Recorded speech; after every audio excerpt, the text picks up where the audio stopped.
그러니까 공식 라인으로 올라오는 청와대 보고 문건에 대해서 피청구인에게 전달 보고하는 것은 증인의 소관 사항이네요. 그렇습니다. 관저에 계시든 아니면 청와대 본관 집무실에 계시든 예, 그건 대부분 마찬가지. 제가 합니다. 예, 구항입니다. 증인은 1998년경 피청구인을 보좌하게 되면서 최순실 씨를 알게 되었죠. 예, 증인은 최순실 씨를 선생님이라고 불렀습니까? 예, 대통령님 이제 그 취임하시고 나서 이제 그렇게 불렀습니다. 그 전에는 뭐라고 불렀습니까? 그 전에는 사실 뭐 이렇게 같이 뭘 이렇게 하고 그러지는 않았습니다. 최순실 씨는 증인을 뭐 정과장, 정실장 이렇게 불렀고요.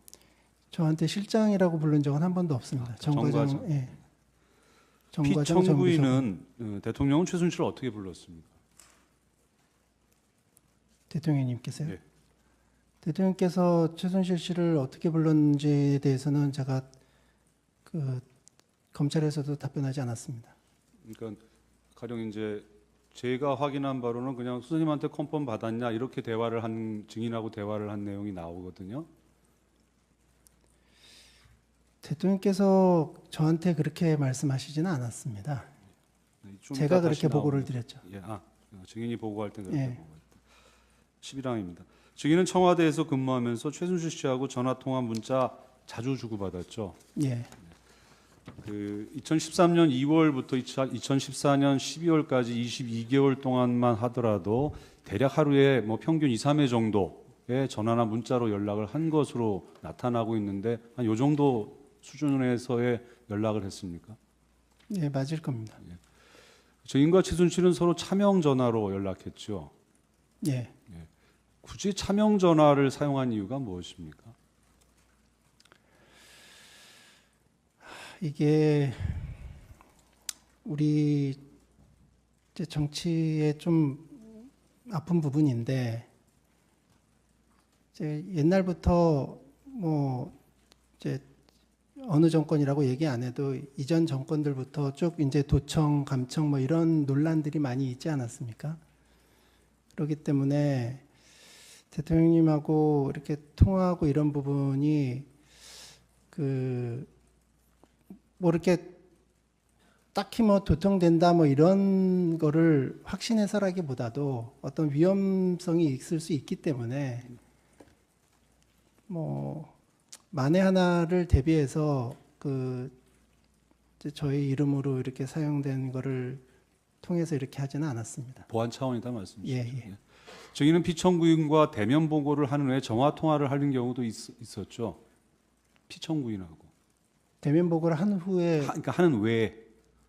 한 외에 예. 예. 그때는 업무용 휴대전화로 했습니까? 주로 이제 그 업무용도 하고 근데 대통령님과는 뭐 따로 이렇게 직접 이렇게 구두로 말씀드리는 경우들도 많이 있고 그리고 대통령과도 이렇게 차명폰으로 이렇게 하는 경우도 있었고 그렇습니다. 피청구인도 차명폰을 갖고 계셨나요? 그렇습니다. 피청구인은 업무용 휴대전화나 그런 차명 휴대폰을 본인이 휴대하십니까? 아니면 수행비서한테 맡기십니까? 그건 잘 모르겠습니다. 그 윤전추 행정관이 지난번 이 심판정에 나왔을 때는 청와대 외부 행사에 피청구인이 참석할 때는 휴대전화를 그 청와대 내에 놓고 나가시면서 수행비서를 통해서 연락하신다 이렇게 말씀을 하셨거든요. 그러니까 대통령님 전화가 꺼져 있는 경우가 많이 있습니다. 왜냐하면 행사라든가 뭐 이렇게 업무 보시거나 이럴 때는 주로 이제 꺼놓고 계시기 때문에 아마 윤전추 행정관이 얘기한 게 아마 그런 취지 아닌가 싶습니다. 그 최순실 씨 증언에 의하면 최순실 씨는 그 피청구인의 대통령 취임 이후에는 피청구인과 직접 대화나 전화 통화를 하지 않았고 증인과 주로 연락했다고 하는데 맞습니까? 그러니까 저하고 연락한 거는 제가 잘 알고요. 대통령과 그 두 분 사이에 연락한 건 제가 모릅니다. 혹시 최순실 씨가 이재만 안봉근 씨하고는 연락을 자주 했나요? 그러니까 저하고 통화한 거는 제가 잘 알지만 최순실씨가 다른 사람하고 통한 거는 제가 알 수가 없죠. 예. 가나다 생략하겠습니다. 실사항입니다. 뭐 다 인정을 하셨으니까 굳이 제시는 하지 않겠습니다. 증인은 증인에 대한 형사사건 공소장 별지 그 범죄일람표 3에 기재된 공무상 비밀이라고 하는 47개 문건을 최순실에게 보내주었죠. 예. 그 증인 외에 최순실 씨에게 청와대 문건을 보내준 사람이 따로 있었습니까? 아마 없었으리라 생각합니다. 증인도 최순실 씨 외에 다른 사람에게 문건을 보내준 적은 없으시죠? 없습니다. 증인은 제가 알기로 큰 틀에서 피청구인의 뜻에 따라 최순실 씨에게 그 범죄일람표 3기재 문건을 보내주었다 이렇게 진술한 것으로 알고 있는데 맞습니까? 그게 참 어제 형사재판에서도 잠깐 말씀을 드렸지만 이게 대통령께서 그 최순실 씨 관련해서는 대선 이제 2012년도부터 최순실 씨의 도움을 받았습니다. 근데 워낙 잘 아시듯이 대선 일 때는 말씀 자료가 워낙 많습니다. 그런데 대통령께서 다른 사람들보다는 말씀 자료 뭐 이런 거에 대해서 굉장히 신경을 쓰십니다. 본인이 하는 한마디 한마디가 다 굉장히 중요성이 있기 때문에 그래서 본인이 직접 펜을 들고 고치세요. 근데 고치다 보면은 사실 엄청 바쁜데 맨날 이렇게 하고 있으면은 좀 되게 피곤도 하고 힘들고 그러기 때문에 이제 저에게 또 많은 말씀도 이런저런 말씀도 하셨고 또 최순실 씨 의견도 들어서 반영하라는 말씀도 있으셨고 그래서 이제 대선 때 이제 그런저런 그 말씀 자료를 하는 데 있어서 같이 뭐 좀 도움도 받고 합심도 하고 이렇게 했습니다.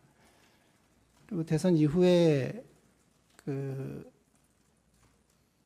초반에는 그 정식 공식 라인에서 보통 각 수석실에서 자료가 올라오면 그것들을 연설기록비서관실에 보내고 연설기록비서관실에서 그거를 취합해서 이렇게 좀 대통령께서 말씀하시기 좋게 좀 말을 다듬어서 이제 대통령께 올려드리는데 처음에는 그대로 올려드렸는데 이제 대통령께서 직접 또 매일매일 수정을 하시니까 많이 힘드시죠. 그래서 저에게 좀 오랫동안 제가 이렇게 좀 대통령 메시지 이런 것들에 대해서 그 담당을 했기 때문에 저보고 좀 챙기라고 말씀을 주셨고 그리고 이제 최순실 씨 그 과정에서 이제 최순실 씨 의견도 한번 들어서 반영할 거 있으면 반영하라는 말씀이 있으셨고 그래서 그 이후에는 뭐 대통령께서 이렇게 건건이 뭘 보내라 뭘 보내라 이번에 그 이제 47건 그것도 대통령께서 이걸 보내라 저걸 보내라라고 말씀하시진 않으셨습니다. 이제 그래서 제가 큰 틀에서 대통령 뜻에 따라라고 얘기를 한 거는 그럼 한번 좀 자료 이런 걸 보내서 의견도 한번 좀 들어봐라. 그래서 반영할 분 있으면 반영해라는 말씀이 있으셨기 때문에 그래서 뭐를 보내고 뭐 이렇게 할 거는 이제 제가 봐서 이제 이건 보내서 좀 그렇게 의견을 좀 구하는 게 좋겠다라고 생각되는 거는 보내고 그렇게 이제 보낸 다음에는 이제 보냈다고 뭐 문자를 보내고 근데 이제 최순실 씨가 본인도 이제 자기 생활이 있기 때문에 바빠서 이제 못 보는 경우도 많이 있고 또 뭐 굉장히 늦게 보는 경우도 있고 그래서 보고도 이제 뭐 보고 그냥 간단하게 전화로 그냥 자기 의견을 이렇게 간단하게 이렇게 얘기하는 경우도 있고 조금 뭐 수정해서 이렇게 보내오는 경우는 제가 봐서 좀 여러 가지로 좀 이렇게 좀 쉽게 잘 고쳤다 이렇게 생각되는 부분은 이제 반영을 하고 또 조금 이건 좀 아니다 싶은 거는 그냥 그냥 킬하고 그렇게 해서 작성을 해서 이제 올려드리면 그거를 또 고치세요 대통령께서 이제 또 고치셔서 마지막까지 본인이 이제 고치신 부분을 많이 고치시면 저한테 이제 또 이러이러한 부분을 이렇게 고쳤으면 좋겠다고 또 연락을 주셔서 제가 다시 좀 그 부분을 수정해서 올려드리고, 아니면 조금 고치시는 경우는 그냥 그 올려드린 것에다가 대통령께서 직접 이렇게 조금 고치고 이렇게 말씀하시고 그런 과정을 거쳤습니다. 예. 뭐 뒤에 자세히 묻겠습니다. 16항입니다. 증인이 청와대 문건을 취합해서 피청구인에게 보고하는 과정에서 증인에게 해당 문건 수정할 권한이 있었습니까? 그러니까 아까도 말씀드렸지만 대통령께서 챙기라는 말씀이 있으셨고, 그리고 제가 그 수정을 한다는 것은 어떤 정책적인 이런 내용을 바꾸는 게 아니기 때문에 그런 대통령님의 말씀 어투, 그리고 보통 싫어하시는 표현들이 있어요. 그 뭐랄까 이렇게 좀 그런 것들에 대해서 계속해서 좀 뭐랄까 해당 수석실이나 이런 데서 올라올 때는 계속 이렇게 반복되는 경우들이 있는데, 그런 싫어하시는 표현들, 그다음에 뭐 좀 좋아하시는 그런 표현들, 이런 쪽으로 바꾸는 거기 때문에 그런 거는 전혀 문제 없다고 생각합니다. 단순한 표현 수정의 영역에서는 대통령 피청구인으로부터 권한을 위임받아서 증인이 일부 고칠 수도 있었다라는 말씀이신 것 같아요. 예. 그러면 그 연설문 등 말씀 자료에는 표현의 문제만이 아니라 정책 관련된 부분도 있지 않습니까? 예. 그런 부분에 대해서는 증인에게 수정할 권한이 없었죠. 정책적인 부분도 예를 들어서 이제 각 수석실에서 그 자료가 올라오면 그거를 연설기록비서관실에서 수정을 하는데 이게 뉘앙스가 좀 이렇게 달라지는 경우들이 있습니다. 그런 거를 대통령께 올려드리면 대통령께서 꼭 그런 부분을 짚으세요. 이거 뭔가 좀 이거 아니지 않냐? 이거 좀 확인해봐라. 그러시면 다시 확인해보면 약간 좀 잘못 고친, 그러니까 크게는 아니더라도 뉘앙스를 잘못 고친 이런 부분들이 있습니다. 그래서 연설기록비서관실에서 수정해온 거를 저는 다시 해당 수석실에서 올라온 거하고 다시 대조해봐요. 그래서 이게 좀 바뀐 부분들이 없는가. 이게 똑같이 바뀐 거더라도 미묘한 뉘앙스 차이라든가 이런 부분을 좀 약간 조금 바꾸는 부분들이 없는가. 그래서 조금 이상한 부분이 있으면 다시 해당 수석에 전화드려서 이게 이런 내용인지 다시 확인해서 다시 원상태로 돌리는 경우들이 많고요. 뭐 특별히 그러니까 문제되는 부분들을 제대로 고치면 고쳤죠. 특별히 문제되게 한 적은 한 번도 없습니다. 예. 그러니까 연설기록 비서관실에서 생산한 연설문 등 말씀 자료나 또는 뭐 국무회의 말씀 자료 등은 그것을 고치기 위해서는 일단 연설기록 비서관 또는 해당 부처 각 수석실 일단에서 그 본래의 의미가 뭔지에 대해서 확인을 하고, 그래서 그 확인의 본뜻을 제대로 살리기 위한 표현 수정 정도는 했다라는 말씀이죠. 예. 그런 정도의 절차는 공식적으로 거쳐야 되는 것이죠. 예. 17항입니다. 증인은 수석비서관회의, 국무회의 자료 등을 최순실에게 보내주고 최순실의 의견을 들어서 피청구인에게 보고하기도 했죠. 예. 증인은 2013년 3월 18일부터 2014년 12월 5일까지 그 수석비서관 회의 문건 36건, 국무회의 문건 26건, 뭐 기타 행사 말씀 자료 79건, 합계 170건의 문건을 최순실에게 보내주었다라고 이제 정리를 하셨는데, 이 부분은 그 피청구인의 일정, 청와대 공식 일정과 증인과 최순실 씨의 문자 내역을 보고 171건을 증인이 특정을 한 거 기억하십니까? 예. 또 최순실의 외장 하드에서는 한 138건의 문건이 발견이 됐는데 그것도 증인이 최순실 씨에게 보내준 문건은 맞죠? 맞는 것 같습니다. 태블릿 PC에도 한 55개의 문건이 있는데 그것도 증인이 최순실 씨에게 보내준 거죠? 그렇게 추정됩니다. 증인 뭐 기본적인 내용은 일단 유출 문건과 그다음에 일정 관련해서는 다 인정을 하니까 한번 여기가 한번 요 두 가지를 한번 합쳐봤습니다. 18항입니다. 2013년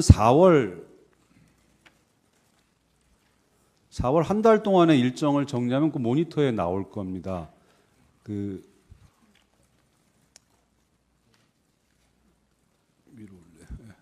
뭐 이렇게 뒷페이지 해가지고 한 달치만 모아봤습니다. 한 2년치가 될 텐데요.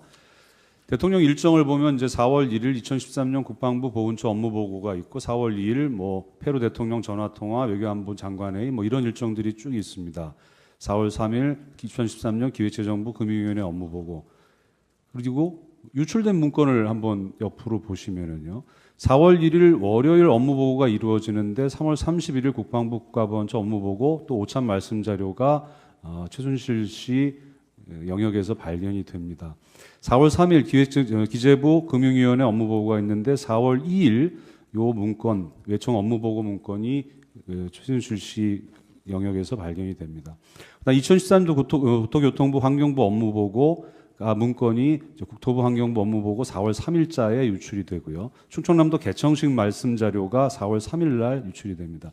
이런 식으로 지금 4월 3일 2013년 4월 달의 일정을 보면은 거의 대부분의 일정과 관련된 업무 보고 말씀 자료 문건이 최순실 씨한테 유출이 되고 있는 걸 확인할 수 있습니다. 좀 넘기세요.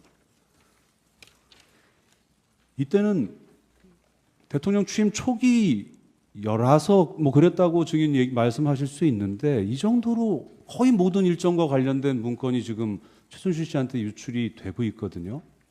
그게 대통령의 뜻이었습니까? 아까도 말씀드렸지만 초반에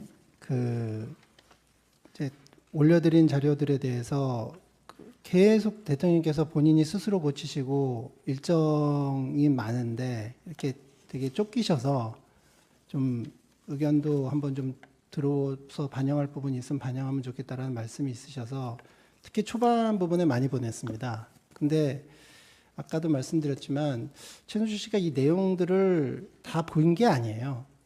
그러니까 내용들을 그냥 보고 그냥 뭐 보내도 안 본 경우들도 많고 그리고 이제 보고 이제 간단하게 이제 코멘트 뭐 이런 내용 한번 좀 들어가면 좋지 않나 뭐 이런 정도. 그래서 그리고 이제 뭐 수정해서 보내줄 경우도 있고. 그래서 그게 뭐 특별히 이렇게 문제라고는 특별히 생각하지 않았습니다. 예, 식광입니다. 2013년 11월 말경 그 정윤의 문건 파동이 세계일보에 보도되자 피청구인은 증인에게 최순실 씨에게 의견 받는 거 그만두는 게 좋겠다 이런 취지로 말씀하신 적 있으세요? 정윤의 문건 파동 이후에 대통령께서 저한테요? 예. 그런 적 없습니다. 그러면 실제로 한동안 최순실 씨에게 증인이 문건을 보내주지 않은 적은 있습니까? 예. 그럼 증인이 판단해서 그렇게 한 것입니까?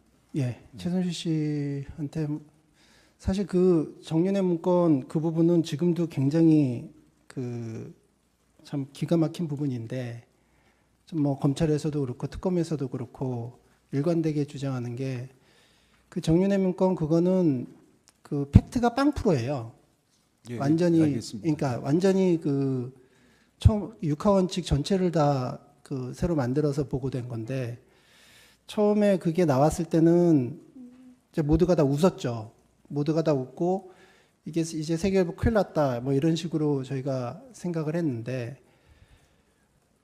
아무 사실관계도 아닌 그러니까 완전히 그 사실과 부합되지 않는 그런 보도가 나왔음에도 불구하고 그거 가지고 몇 달이 너무너무나 시끄럽기 때문에 제가 최순실 씨한테 뭐 또 이렇게 자료 이렇게 하고 이런 것도 좀 안 했으면 좋겠다라는 얘기를 했고 예. 그래서 그 이후로 이제 중단이 됐습니다. 예. 19의 가하나는 생략하겠습니다. 20의 가항입니다. 지금 표현이나 문구 수정의 차원에 이었다라고 계속 말씀을 하시는데요. 차관 인선안, 감사원장 등 인선안, 미래창조과학부 장관 인선안, 인사자료를 보내주었거든요. 예. 그런 자료는 표현의 수정 문제가 아니지 않습니까? 그것도 이제 최순실 씨한테 이게 발표되기 전에 발표 문안을 보내줬습니다. 그래서 또 뭐 사실 처음에 어떤 식으로 이게 국민들한테 전달되느냐 이런 것도 상당히 좀 신경을 많이 썼기 때문에 그 역시 특별한 도움을 받았다기보다도 뭐 백지장도 맞들면 낫다고 그러니까 뭐 하나 뭐 좀 조금이라도 뭐 좋은 표현이 있을까 이렇게 의견을 구해본 것이고 최순실 씨도 뭐 나름대로 생각이 있으면 의견을 이제 좀 밝혔고 그런 취지이고 남들보다 최순실 씨가 먼저 알았다 뿐이지 그 뭐 자기가 뭐 이 사람을 이렇게 했다고 저한테 그런 얘기를 이 사람을 이렇게 했으면 좋겠다 뭐 이렇게 얘기한 적은 없습니다. 예.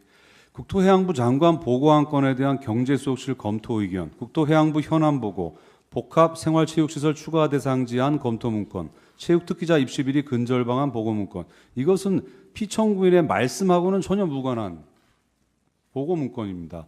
이거를 보내준 이유는 뭡니까? 그거는 제 기억으로는 최순실 씨가 좀 요청을 했던 것 같습니다. 하나 추가하겠습니다. 최순실 씨가 요청하는 문건에 대해서 증인이 그건 안 됩니다. 라고 얘기해서 안 보내준 적이 있습니까? 기본적으로 그 말씀 자료 외에 특별하게 이렇게 요청한 경우가 별로 없어요. 그 최순실 씨가. 제가 그 많다 적다를 물은 것이 아니라 최순실 씨가 요청하는 문건 중에 이건 안 됩니다. 이건 못 보내드립니다. 국가기밀입니다. 그거 왜 필요하세요? 이렇게 반문하거나 안 보내준 적이 있습니까? 그런 적은 없습니다. 일본 총리 전화 통화 자료, 중국 국가주석과의 통화 자료, 미 국무장관 접견 자료, 이것도 역시 말씀을 좀 더 표현을 수정하기 위해서 보내준 겁니까? 그렇죠. 다 그러니까 말씀 자료들의 범주에 들어간다고 생각합니다. 21항입니다. 대통령의 연설문 작성 수정 업무는 연설기록 비서관 조인근 씨가 피청구인이 대통령으로부터 취임하기 이전부터 약 10년 동안 전담하고 있었죠. 그렇습니다. 그 증인은 조인근으로부터 피청구인이 연설한 내용이 어법에 맞지 않고 비문이 많다는 이야기를 들은 적이 있죠. 그러니까 그 언론에 마치 뭐 항의한 식으로 뭐 이렇게 나오는데 제가 항의라는 예, 표현은 안 썼습니다. 그 항의를 받은 적은 한 번도 없고요. 그냥 지나가는 말로 야 뭐 어법에 틀리는 게 있더라 뭐 이런 식으로 한 번 들은 적은 있지만 그거 뭐 야 이게 왜 이렇게 자꾸 어법에 틀리냐 이런 식으로 들은 바는 한 번도 없습니다. 증인은 조인근 씨한테 뭐라고 답변하셨나요? 그러냐 어디 뭐 그랬습니다. 별거 아니듯이 넘어갔다는 말씀이죠. 증인은 검찰 조사에서 이렇게 얘기하셨어요. 솔직하게 말씀드리면 최순실이 대통령님이 하시는 국정 전반에 대한 말씀 자료를 수정할 능력은 없었습니다. 이렇게 진술한 거 기억하십니까? 예. 최순실 씨에게 청와대 문건을 보낸 이유는 단순히 연설문 등의 표현을 수정하기 위한 것이 아니라 최순실 씨가 청와대와 행정부처의 정책 내용, 업무 내용을 알고 있을 필요가 있었기 때문이죠. 그거는 아닙니다. 아니에요? 예.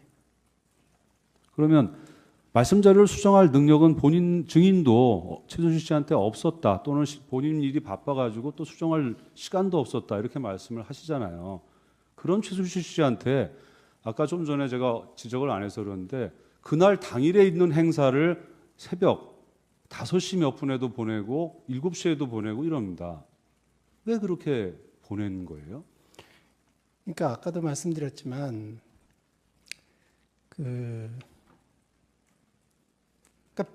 머리를 아무튼 그 맞대면은 조금이라도 나아집니다. 이게 그 최순실 씨가 정책적으로 뭐를 자기가 판단해 가지고 뭐 이거를 고치고 뭐 이럴 능력은 전혀 안 됩니다. 근데 이분이 그냥 편안하게 국민들이 이게 이 보고서라든가 이 말씀 자료라든가 이런 게 되게 전문가들이 작성하는 거기 때문에 말이 좀 어렵습니다. 그리고 일반 보통 미국에서도 대통령 연설문이 한 중2 정도 수준의 그 타겟을 둬가지고 이렇게 작성을 하는데 우리나라는 사실 말씀 자료가 상당히 좀 레벨이 좀 높아요.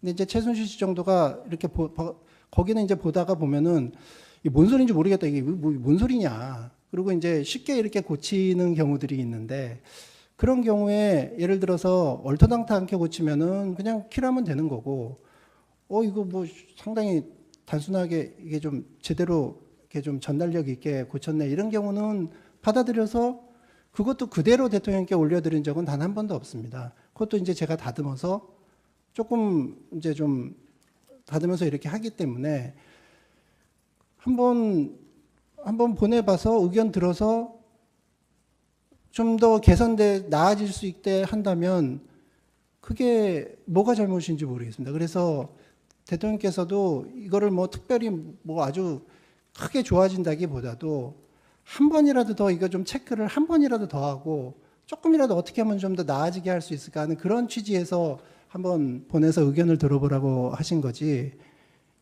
뭐, 뭐 크게 좋아지고 뭐 이런 거를 그렇게 기대하는 그런 건 아닙니다. 네, 파항입니다. 청와대에는 뭐 여러 참모들이 있지 않습니까? 예, 예. 행정부처의 업무에 관해서는 장관들도 있고요. 그다음에 그러한 사람들이 쓰는 문건에 대해서 만약에 일반인의 시각에서 그거 문건을 좀 수정할 필요가 있다라는 그러니까 소통의 문제 차원에서 그런 사람이 필요하다라고 하면 공식 라인을 바꿔서 또는 새로 개편을 해서 해결할 문제이지 그것이 왜 최순실 씨가 할 일이었나요?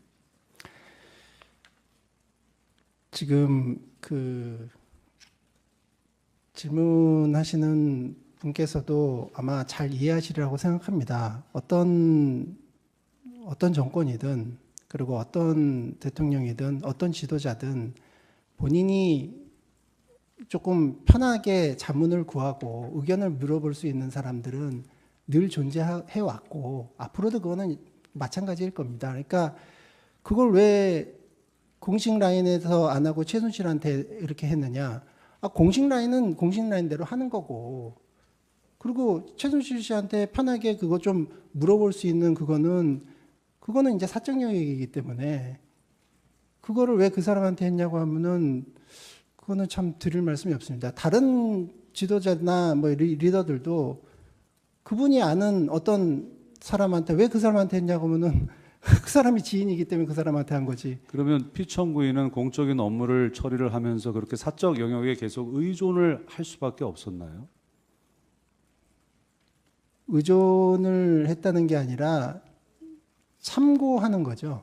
예, 알겠습니다. 22항입니다. 증인은 최순실 씨에게 필요하다고 증인이 판단하는 경우에도 청와대 문건을 최순실 씨에게 보내줬다 이렇게 진술을 하셨어요. 검찰에서요. 해당 문건이 최순실 씨에게 필요할 것이다 라고 증인이 판단한 이유는 무엇입니까? 최순실 씨한테 필요하다고가 아니라 제가 필요하다고 판단했을 때 최순실 씨한테 보냈다는 겁니다. 최순실 씨의 의견을 듣는 것이 증인에게 증인이 필요하다고 판단했습니다. 23항은 물었습니다. 24항은 답이 나왔습니다. 24항에 라항 묻겠습니다. 증인은 최순실 씨에게 이렇게 문자 메시지를 보냈습니다. 기억하시나 모르겠어요. 선생님, VIP께서 선생님 컨펌 받았는지 물어보셔서 아직 컨펌은 못 받았다고 말씀드렸는데 빨리 컨펌 받으라고 확인하십니다. 라는 문자 메시지 보내기도 했는데 기억하십니까? 예. 이것은 거의 컨펌이라는 표현을 쓰잖아요. 이 컨펌이라는 표현은 제가 쓴 거지 대통령님의 워딩이 아닙니다. 그러니까 증인이 썼죠. 예, 그러니까 대통령님은 한번 의견 들어봤느냐? 그래서 그러니까 의견 들어봤냐는 그런 취지로 물어보셨지. 그러니까 증인의 입장에서 그러니까 피청구인의 입장을 증인은 잘 모르잖아요. 증인이 이해하고 있는 피청구인의 입장은 알고 있어도 근데 증인의 입장에서 최순실 씨한테 컨펌을 받아야 되는 관계에 있었다는 거 아닙니까? 컨펌 무슨 뜻인지 모르세요? 최종 확정. 그러니까 확인하고 뭐 물어보고 그런 거죠. 예. 증인은 최순실 씨하고 대화하면서 사전에 의견을 조율하는 경우도 있었죠. 예. 사전에 의견을 조율한 결과 최순실 씨 최종 의견이 결정되면 그 의견을 증인이 피청구인에게 전달했죠. 그러니까 의견을 들어서 전달하는 경우들이 있습니다. 그 최순실 씨가 증인의 의견 서로 이제 좀 의견이 다를 경우도 있지 않습니까? 증인의 의견을 받아들이지 않고 최순실 씨가 자기 의견이 맞다 이렇게 고집을 하면은 증인은 그 의견 그대로를 피청구인에게 전달했죠.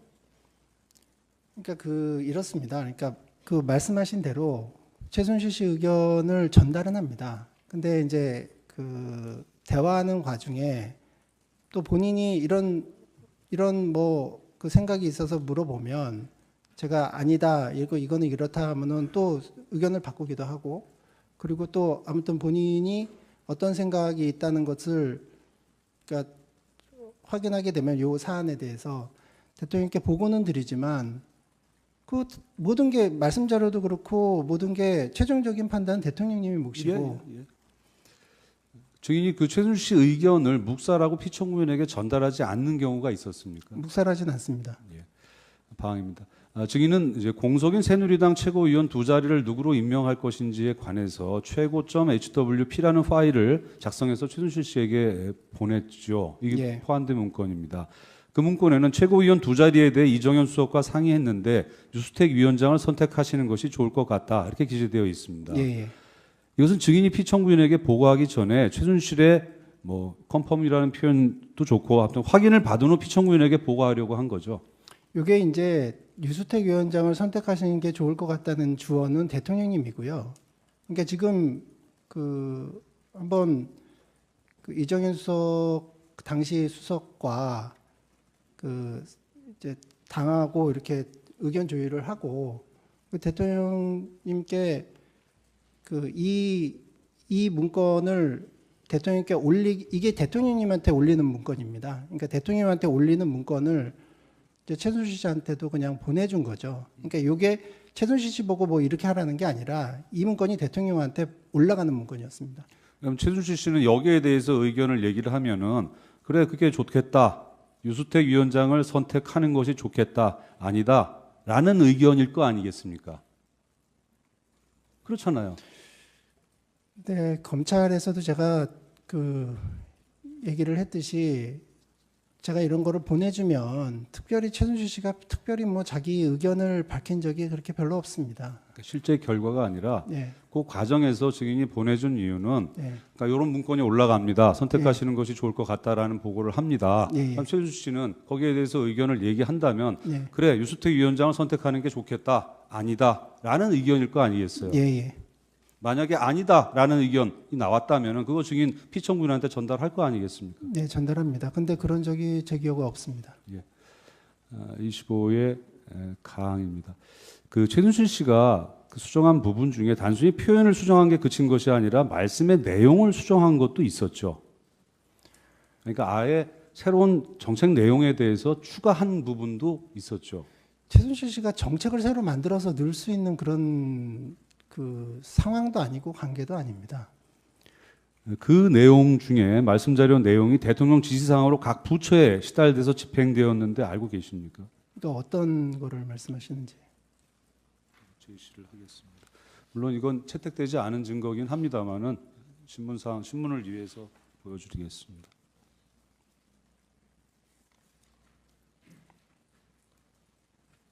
앞에 걸 보여줘야죠. 324.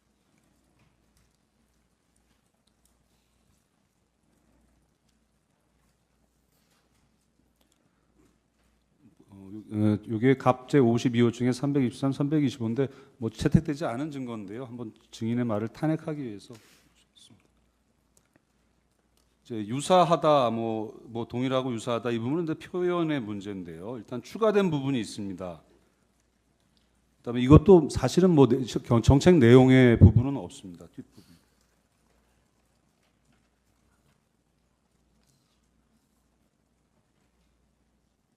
요 추가된 부분, 왼쪽이 공란인 부분이 추가된 부분입니다. 요런 내용이 실제로 대통령 지시사항으로 해서 각 부처에 시달돼서 집행이 됐다라는 겁니다. 자, 지금 제가 이렇게 지금 현재 여기 나와 있는 이 추가본은 이거 대통령께서 그냥 그 애드립으로 그냥 현장에서 말씀하신 거예요. 원래 원고에 없었습니다.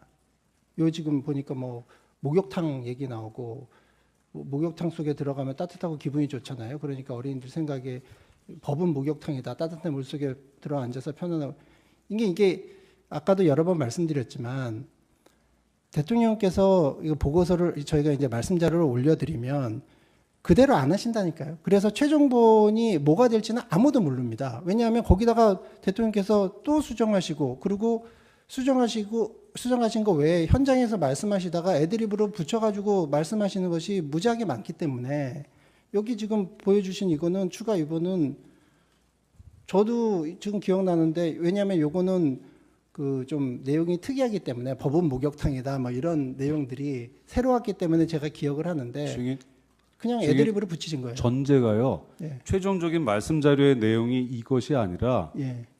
최순실 씨 PC에 저장돼 있는 수정본이 요 내용이라는 겁니다. 아니요. 지금 여기 저한테 보내주신 거 청와대 홈페이지에 올라 있는 거 이렇게 조금 내려주십시오. 이거 올리면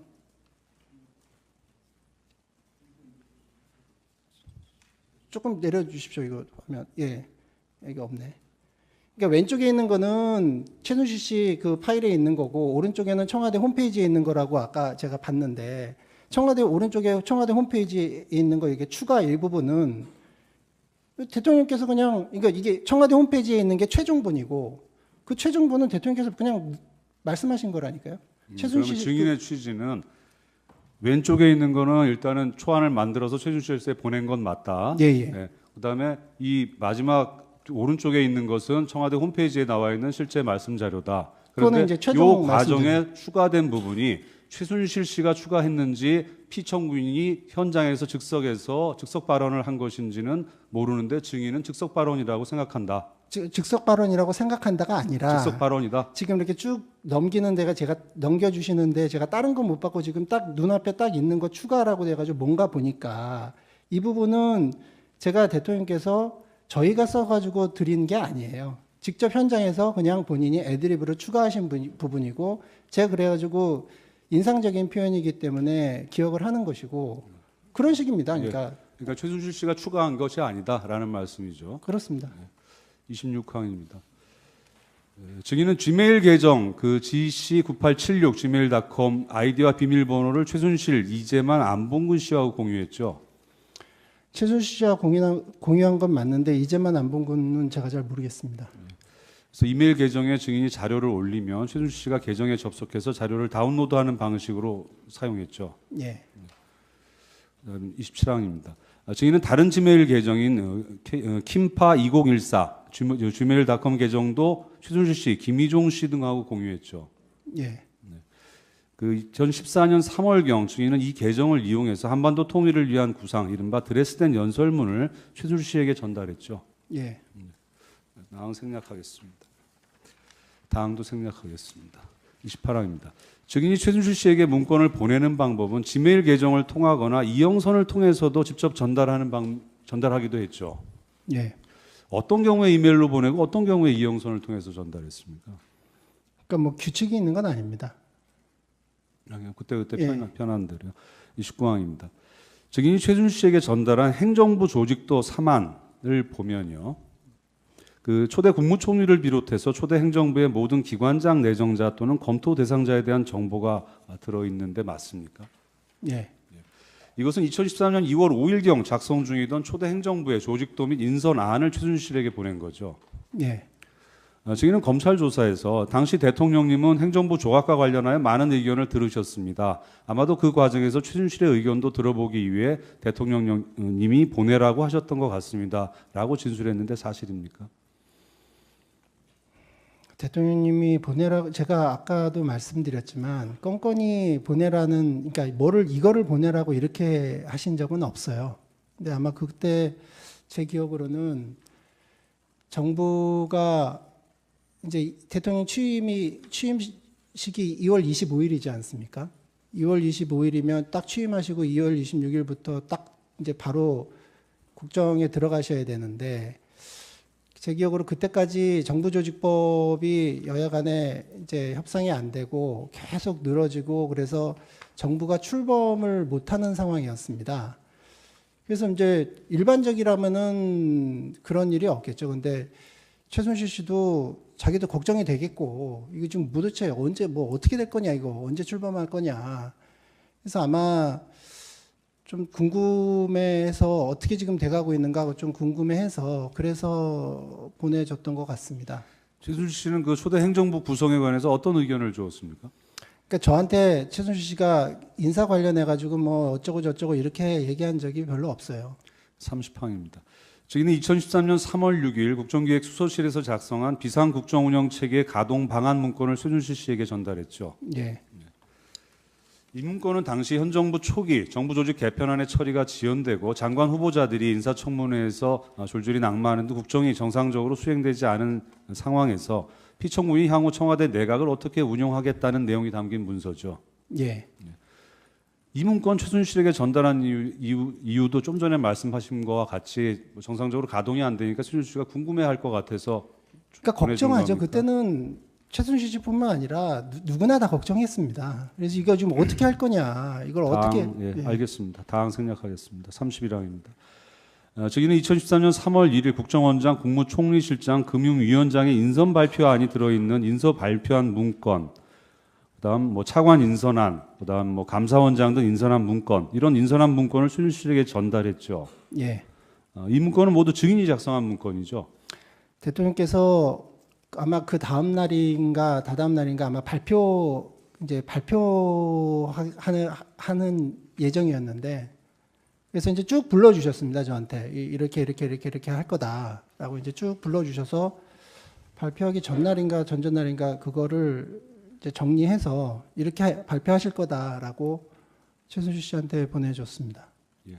최순실 씨 의견을 듣거나 컨펌을 받으라고 해서 최순실 씨에게 보내준 거죠.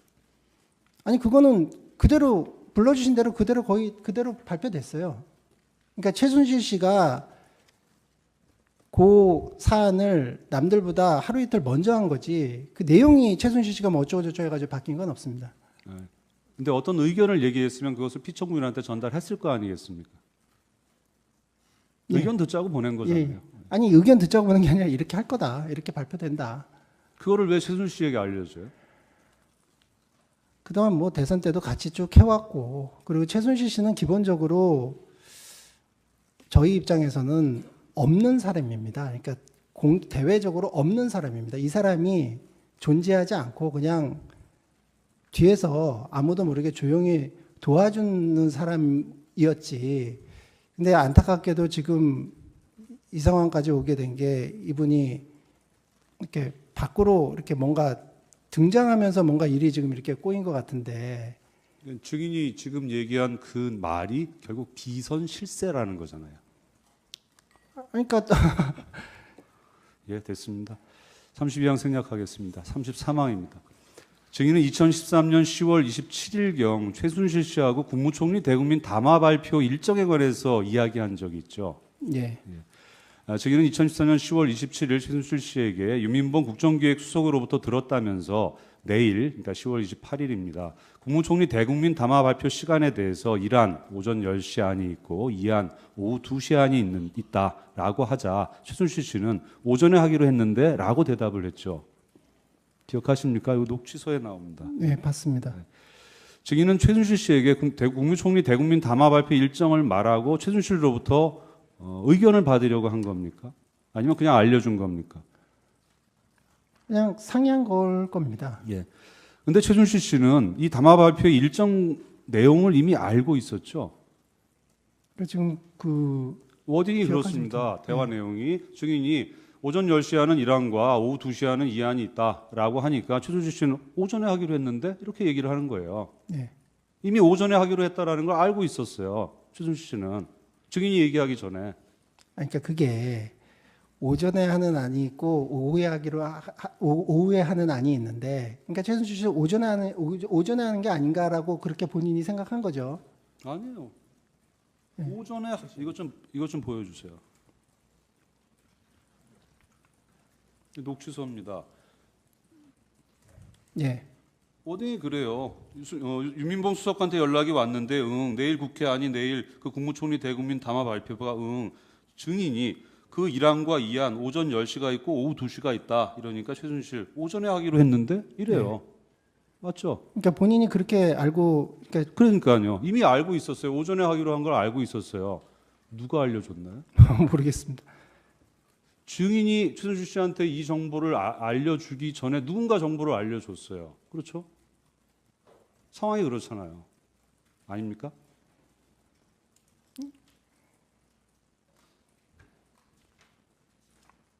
모르시겠습니까?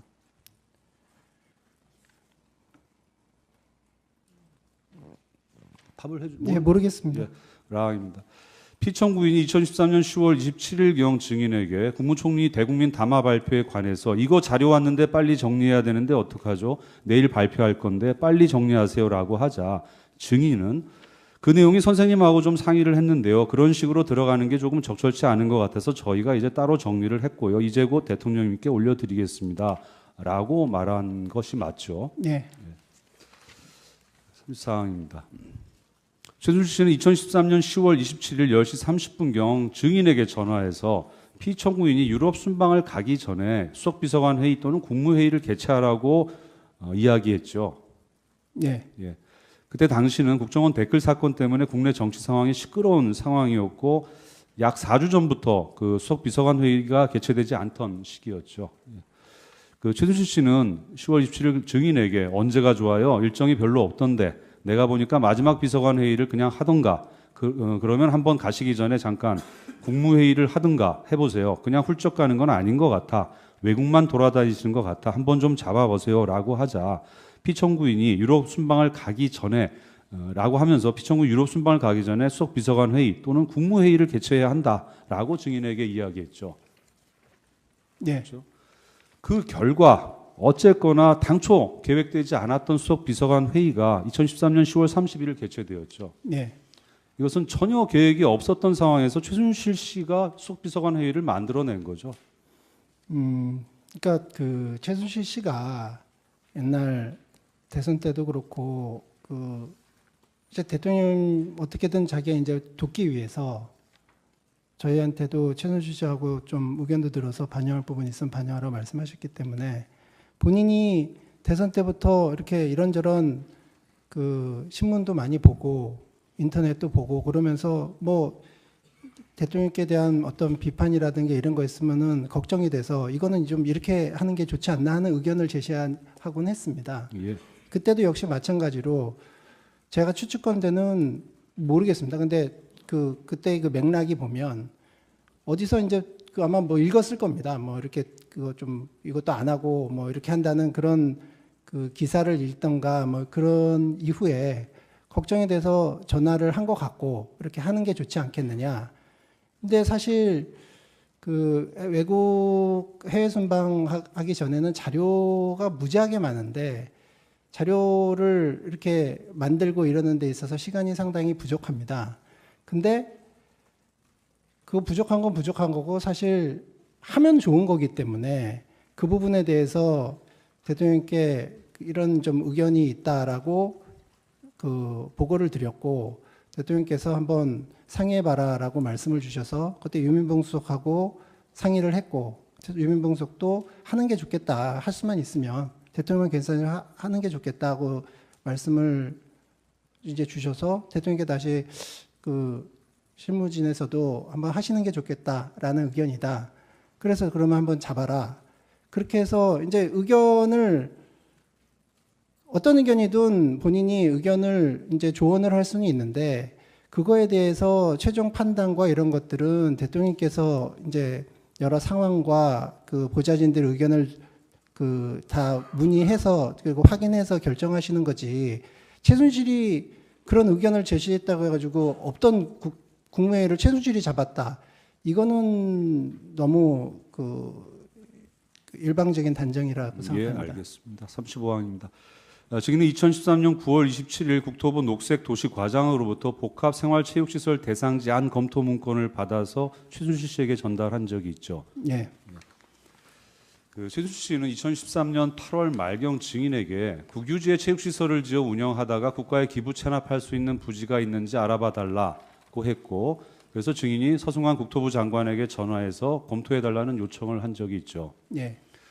최순실 씨는 2014년 9월 말경 증인에게 하남시 미사동을 복합생활체육시설 추가 대상지로 검토해달라고 했고 증인은 그 국토도시실장 정병윤 씨와 녹색도시과장 김정희에게 하남시 미사동을 추가 대상지로 검토해달라고 요청했죠. 아니요, 그런 적 없습니다. 이건 아닙니까? 그거는 지금 말씀하신 게 약간 좀 사실을 약간 비트셨는데 하남시 거기를 추가로 추가로 선정해 달라고 얘기를 한 게 아니라 처음에 이제 그 민간에서 복합생활체육시설들을 그 이렇게 만들어서 운영하다가 국가에 기부 체납할 만한 좋은 곳이 있느냐라고 물어봐서 그 국토부에 그거를 문의를 했고 국토부에서 그때 그거에 이렇게 여기 이렇게 여기가 좋겠다라고 네 군데를 1차 보고서에 이렇게 해가지고 올라왔습니다. 그래서 이 네 군데 외에 추가로 뭐 또 할 데가 있느냐라고 했을 때 거기서 한 번 더 추가로 다시 두 번째 보고서로 올라온 게 그 안에 하남시가 들어 있었던 것이지. 그러니까 자기네들이 추가로 보고 이거 여기저기 알아봐 가지고 그 안에 하남시가 있었던 것이지. 하남시를 그걸 하라고 지시한 적은 없습니다. 그러면 최순실 씨가 증인에게 하남시 미사동을 추가해 달라라고 얘기를 한 것이 그런 적 아니라 없습니다. 예. 혹시 여기 외에 첫 번째 1차 보고함건에 있었던 네 군데 후보지 외에 다른 추가지가 또 추가할 데가 또 있느냐. 추가로 할 만한 데가 있느냐. 그래서 그 얘기를 전달했더니 예. 국토부 쪽에서 하남시 미사동을 추가했다 이런 취지시네요. 예. 이후에 세 군데를 더 추가로 해가지고 보내는데 그 중에 하나 있었습니다. 뒤에 나옵니다. 증인 2014년 10월 2일 국토부로부터 복합생활체육시설 추가 대상 제한 검토 문건을 받아서 최준실 씨에게 전달했죠. 그 뒤에 얘기입니다. 그러니까 하남시 미사동이 포함된 문건. 예. 그 문건에는 그 경기도 하남시 미사동이 접근성, 이용 수요, 설치 비용 모두 양호해서 3개 추가 대상지 중 최상의 조건을 갖추었다라는 내용이 포함되어 있죠. 예. 그 증인이 국토부 측에 하남시 요거 바꿔 묻겠습니다. 그 사이에 피청군이 서승관 국토부 장관에게 전화해서 시민들이 승마장을 자유롭게 이용할 수 있는 방안을 보고하라라고 지시했는데 그거 알고 계십니까? 그러니까 그거는 제가 몰랐죠. 그러니까 통화를 서승환 장관하고 그렇게 하셨다고 서승환 장관이 검찰에서 진술을 했다고 하니까 그런 줄 아는 거지. 제가 대통령께서 그렇게 통화를 그렇게 하셨는지는 모르죠. 그러면 증인이 그 최순실로부터 이 복합생활체육시설 대상지 문제에 대해서 이야기를 듣고 피청구인에게 보고한 적이 있습니까? 그러니까 검찰 조사에서도 제가 그 부분이 명확하게 기억이 안 나요. 그러니까 최순실한테 얘기를 들어서 그쪽에다가 얘기한 거는 분명히 맞는데 그걸 제가 대통령께 보고 드렸나 안 되는데 그분은 제가 명확하지 않습니다. 그래서 검찰에서도 그 기억을 잘 못 하시는 거예요. 그러니까 증인이 중간에서 보고를 하지 않았다라면은 최순실 씨가 증인 이외에 피청구인한테 보고하는 방법은 대면하는 방법 외에는 없으니까 둘 중에 하나일 거 아니겠습니까? 확률상 다른 가능성도 뭐 조그만 가능성도 있지만은 대체는 두 가지 경로였을 거 아니겠어요. 예. 그럼 증인이 기억이 없다면은 최순실 씨가 피청구인한테 직접 얘기했다는 얘기밖에는 안 되거든요. 그러니까 제가 그 부분에 대해서 기억이 명확하지가 않습니다. 예. 바항 사항을 생략하겠습니다. 36항입니다. 2016년 2월경 피청구인이 그 멕시코 순방을 앞두고 문화행사를 기획할 때 태권도 시범단 공연을 당초 그 K 타이거즈 공연단이 하기로 했는데 K 스포츠 재단 공연단이 하는 곳으로 계획이 변경되었죠. 예. 그 최순실 씨가 증인에게 공연단을 변경하는 것이 좋겠다고 말했고 증인이 피청구인에게 보고를 했고 피청구인이 동의했죠. 예. 증인이 교육문화수석실에 이야기해서 태권도 공연 시범단이 변경된 것이죠. 그러니까 변경하려고 했는데 최종적으로는 변경이 안 됐습니다. 준비가 안 돼가지고 그러니까 그 완성도가 떨어져서 변경이 안 된 거죠. 그러니까 그 보통 국기원이나 K 타이거스에서 그 해외 순방 때 태권도 시범을 하는데 최순실 씨가 맨날 뭐 똑같은 데서 하는 것보다 여기서 하는 게 어떠냐라고 의견을 제시를 했고 그거를 대통령께 보고 드려서 그러면 뭐 거기서 한번 해봐라라고 말씀을 주셨고 근데 거기서 해보려고 그랬는데 거기가 아직 이렇게 완성도가 높지 않아서 수석실에서 파악해 보니까 아직 좀 완성도가 좀 떨어진다라는 보고를 해서 대통령께 보고 드려서 그럼 거기서 하지 마라. 그래서 안 했습니다. 2016년 2월경에 K스포츠 재단이 만들어졌고 최순실 씨가 관여하고 있다라는 거 지금 알고 계셨죠? 몰랐습니다. 그때 몰랐어요. 저는 미르와 K스포츠 관련해 가지고 요즘 최근에 보도를 보고서야 그 부분에 대해서 이제 지금 뭐 그거는 이제 지금 검찰 수사에서 그리고 특검 수사에서 지금 계속 수사되고 있으니까 진위 여부는 모르지만 그 내용을 그때 알았습니다. 언론 보고. 예, 좀 이따 다시 묻겠습니다. 37항입니다. 최순실 씨가 증인에게 KD 코퍼레이션 회사 소개서를 보내면서 현대차에 납품할 수 있도록 도와달라는 요청을 한 적이 있습니까? 저한테 한 적은 없습니다. 아, 지금 증인은 KD 코퍼레이션에 대해서는 모릅니까? KD 코퍼레이션 관련해서 자료를 보내온 적이 있어서 대통령께 올려드린 적은 있습니다. 그러니까 회사 소개서만 전달을 했다. 예. 뭐라고 하면서 최순실 씨가 증인에게 회사 소개서를 주던가요? 그 부분, 그러니까 제가 저한테 그 최순실 씨가 KD 코퍼레이션 얘기한 거는 현대자동차 관련해 가지고는 저는 기억이 없고요.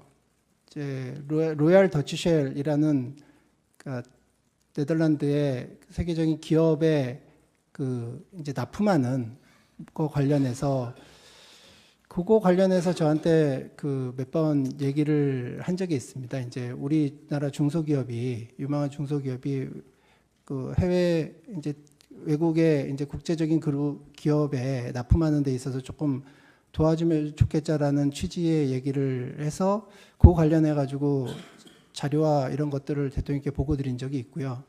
근데 꼭 KD 코퍼레이션뿐만 아니라 대통령께서는 중소기업 도와주는 부분에 대해서 무지하게 신경을 쓰셨기 때문에 그거 말고도 다른 그런 사례들이 정말 많습니다. 그러니까 KD 코퍼레이션 하나만이 물어보겠습니다. 아니라. 예. 최순실 씨가 KD 코퍼레이션 이외에 다른 중소기업 업체를 조금 추천하거나 저 어디 뭐 대기업에 납품하게 해달라 또는 회사 소개서를 보낸 적이 있습니까? 아, 없습니다.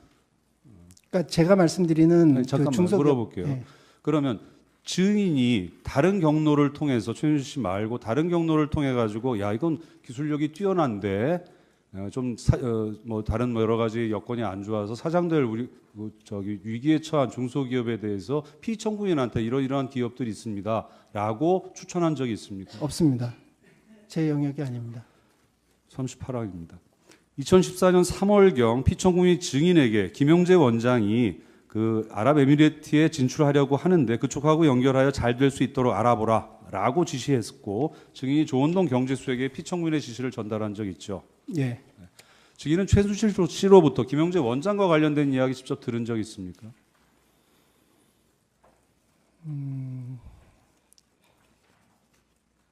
그러니까 김영재 원장 관련해 가지고 특별히 들은 적은 없고요. 다만 그런 사람이 있다는 것만 알았습니다. 어떻게 알게 됐습니까? 뭐 대통령님 좀 관련이 있다 이 정도로만 알고 있었습니다. 어떤 관련이 있다고 알고 계십니까? 제가 이번 사태에 직면해서 굉장히 좀 뭐랄까 참 이거는 좀 너무 좀 그렇다라고 생각해서 검찰에도 그렇게 계속 얘기하고 그런 게 그 김영재 원장은 기본적으로 성형외과 의사이지 않습니까? 그러니까 대통령께서 여성이시고 또 독수인이시고 여러 가지 좀 저희가 이렇게 좀 특수성이 있습니다.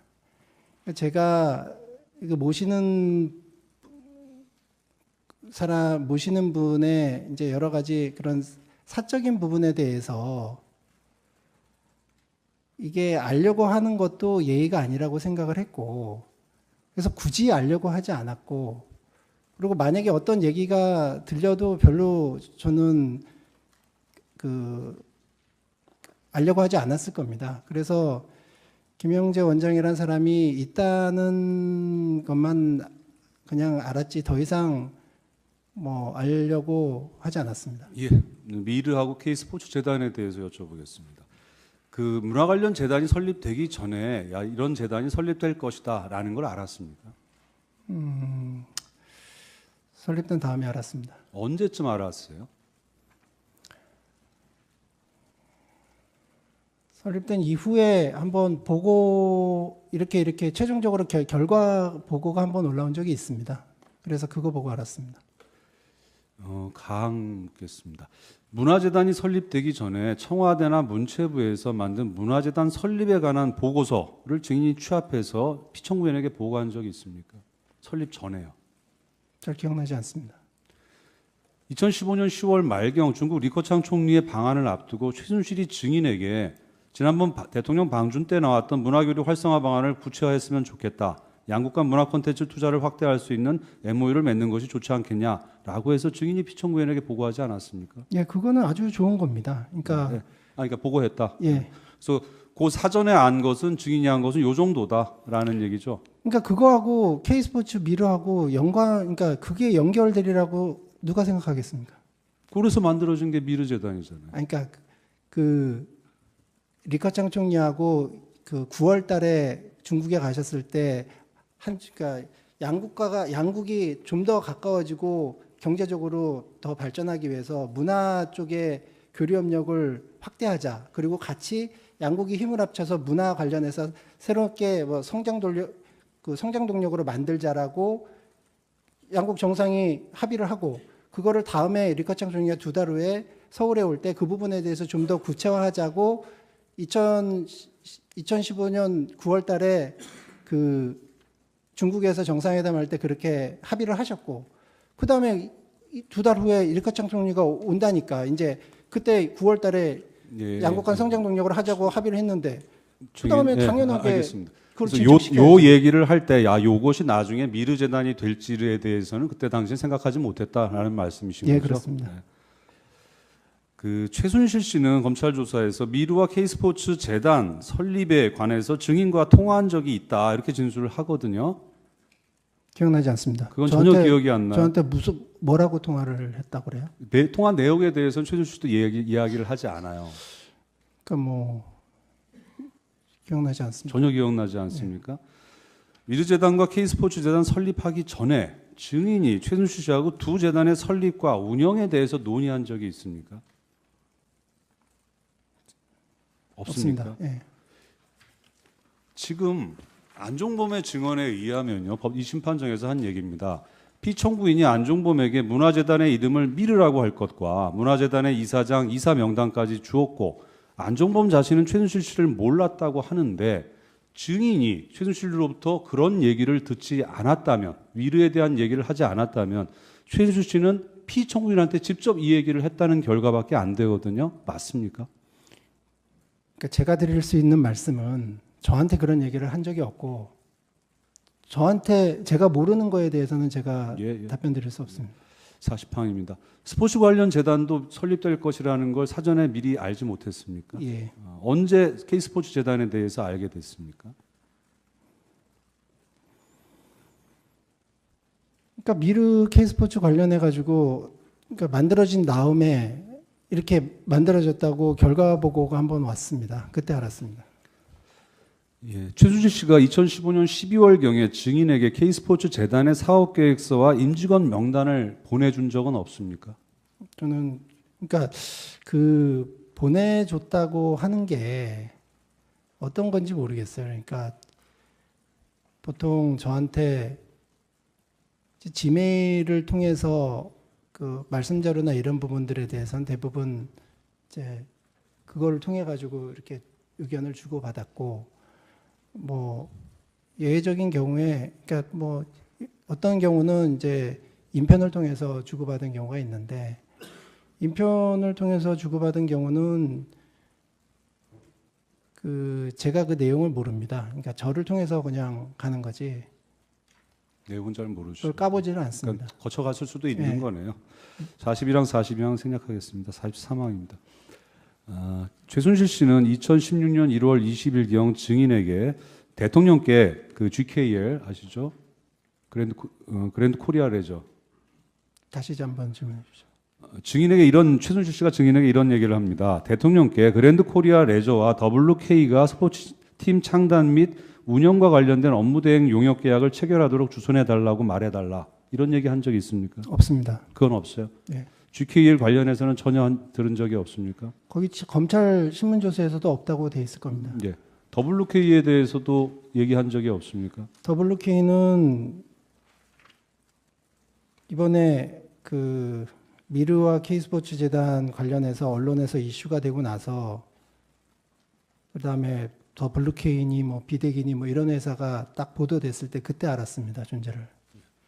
44항입니다. 스포츠 클럽 관련해서 여쭤보겠습니다. 대통령 인수위 시기에도 어느 정도 내용 알고 계시죠? 인수위 시절에 어떤 부분을 그러니까 뭐 스포츠 활성화 및 일자리 창출을 위해 시군구별로 일개소의 종합형 스포츠 클럽을 설치할 계획이 있었다 이렇게 되어 있는데 증인 알고 계십니까? 인수위 때 각 분야별로 이런저런 그 정책들이나 이런 것들을 국정과제를 선정을 하는데 그런 것들을 제가 분야별로 다 깨고 있지는 못합니다. 예, 가항입니다. 최순실 씨가 증인에게 지역에 부실하게 운영되는 스포츠 클럽이 있는데 이를 활성화시킬 수 있는 방안이 없는지를 문의했고 그로부터 얼마 후 교육문화 수석실에서 이에 관련된 보고서가 올라와서 증인이 피청구인에게 보고한 적이 있죠. 예. 그 증인이 교육문화 수석실에 그런 얘기를 했습니까? 예. 그것이 K스포츠 재단이 관련된 인천 하남 등 5대 거점 체육인재 육성 사업이죠. 그러니까 그거하고 K스포츠 재단하고 연계된다는 것을 전혀 생각을 그건 뒤에 못했죠. 얘기니까요. 예. 한번 여쭤보겠습니다. 증인은 2016년 2월 6일자 스포츠클럽 지원사업 전면 개편 방안 문건을 피청구인에게 보고한 적이 있습니까? 그러니까 그 수석실에서 올라오는 거는 다 보고 드립니다. 요 내용을 그때 보셨어요? 근데 그 제가 이제 각 수석실, 10수석실에서 올라오는 보고들에 대해서 대충 훑어는 보는데요. 그리고 외교안보 부분은 제가 옛날부터 쭉 관여를 해왔기 때문에 그 부분은 굉장히 좀 관심 있게 보지만 다른 거는 별로 이렇게 쑥 훑어봤을지언정 기억나지는 않습니다. 그러면 요 스포츠 클럽에 대해서는 뭐 증인은 그냥 문건을 전달하고 뭐 보고를 했지만 형식적으로 보고를 했고 뭐 내용에 대해서는 깊게 보질 않았다는 예, 말씀이시네요. 다라마 생각하겠습니다. 45항은 뭐 의견을 묻는 질문일 수도 있어서 조심스럽긴 한데 한번 물어보겠습니다. 미르재단과 K스포츠 재단은 이제 어떤 구조로 일이 벌어졌는지 증인 알고 계시죠? 제가 물어보겠습니다. 자, 모두 정부 예산을 끌어다가 정부 사업하고 그 자금이 플레이그라운드나 WK 쪽으로 또는 WK 폐업 이후엔 다른 회사 쪽으로 흘러들어가는 이런 구조로 저는 그렇게 보고 있습니다. 증인은 어떻게 볼지 모르겠는데 이러한 사업 구조를 짠 게 최순실입니까? 피청구인입니까? 그러니까 그 지금 언론에 나오는 그런 부분을 보고 저도 그냥 그 이제 전혀 모르던 사안이기 때문에 저도 그냥 놀랄고 그게 그 팩트 자체에 대해서 잘 모르는데 이걸 누가 짰냐, 이 스킴을 누가 짰냐라는 거를 제가 어떻게 말씀드릴 수 있겠습니까? 46항입니다. 증인 그 피청구인이 대기업 총수들과 청와대 안가에서 독대한 거 알고 계시죠? 예. 2014년 9월, 그다음 2015년 7월, 2016년 2월 이렇게 세 차례 했는데 그것도 알고 계시죠?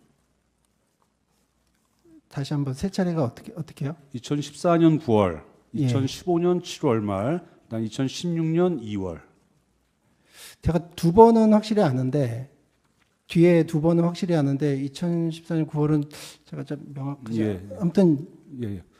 그 피청구인과 대기업 총수들이 독대한다라는 사실을 혹시 증인이 최순실 씨에게 알려준 적이 있습니까? 한 번 알려준 적이 있습니다. 15년 7월 거를 알려줬습니까? 2016년 2월 거를 알려주셨습니까? 언제인지는 기억은 나지 않습니다. 한 번입니까? 두 번이 아니라? 예, 한 번 알려준 것 같아요. 최순실 씨가 증인에게 대기업 총수들과의 독대와 관련해서 의견을 이야기한 적이 있습니까? 의견 얘기한 적 없습니다.